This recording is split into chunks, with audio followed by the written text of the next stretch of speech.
আজকে আপনাদেরকে বাংলাদেশের যে প্রধানতম নদীগুলো আছে সেগুলোর সাথে একটু ছোট্ট করে পরিচয় করে দিতে চাই। বাংলাদেশের সবচেয়ে দীর্ঘতম নদী বলা হয় পদ্মা নদীকে। আপনারা দেখতে পাচ্ছেন এই নদীটা বাংলাদেশে ঢুকেছে এই অংশ দিয়ে, চাঁপাইনবাবগঞ্জের দিক দিয়ে।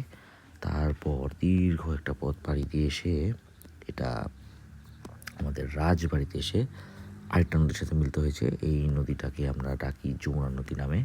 যদিও এই যমুনা নদীটা আসলে নামকরণ হয়েছে বাংলাদেশের ভেতরে।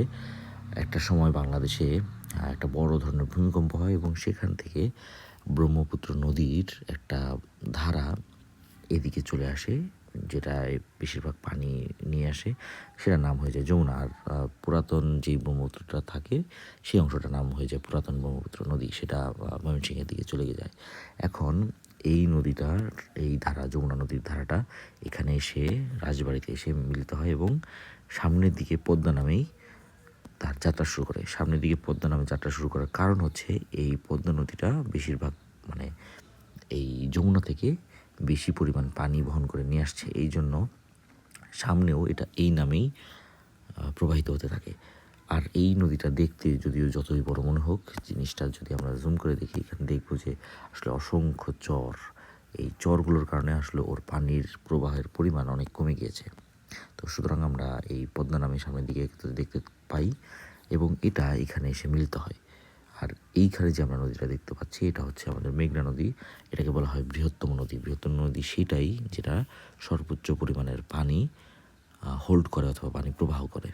তো এটা সর্বোচ্চ পানি প্রবাহ করলেও এটাও বাংলাদেশের ভিতরেই নামকরণ, কারণ এই নদীটা মূলত বাংলাদেশের সিলেট অঞ্চল দিয়ে ঢোকা সুরমা এবং কুশিয়ারা নদী, এই দুটো নদীর মিলিত ধারা। তো এই দুটো নদী যখন কিশোরগঞ্জে রাজবাড়ীগঞ্জে মিলিত হয়, এই কিশোরগঞ্জে রাজবাড়ীগঞ্জে, তখন সেখান থেকে এটা মেঘনা নাম নিয়ে সামনের দিকে এগোতে থাকে এবং এই চাঁদপুর অংশে এসে এটা সামনের দিকে প্রবাহিত হতে থাকে। এখন এটা যেহেতু মেঘনা যেহেতু বৃহত্তম নদী, মেঘনার সাথে পদ্মা যখন মিলিত হয় মোহনাটা সামনের দিকে যখন আগায়, এটা যেহেতু মেঘনা বৃহত্তম, মেঘনা নাম নিয়ে আগাতে থাকে এবং এটা বঙ্গোপসাগরে মেঘনা নামেই পতিত হয়। আর এখানে একটা ইন্টারেস্টিং নদী আছে আমাদের, সেটা হচ্ছে আমাদের কর্ণফুলী নদী, যেটার তীরে আমাদের বাংলাদেশের সবচেয়ে বড় সমুদ্র বন্দর। এই কর্ণফুলী নদীটা মূলত এই যে আমরা দেখতে পাই কাপ্তাই লেক, এই কাপ্তাই লেকের এখান থেকে এটা সামনের দিকে এগিয়ে চলছে। আর লাস্ট সবচেয়ে একটা ইন্টারেস্টিং নদী সেটা হচ্ছে আমাদের একটা বর্ডার নদী, সেটা আমাদের নাফ নদী।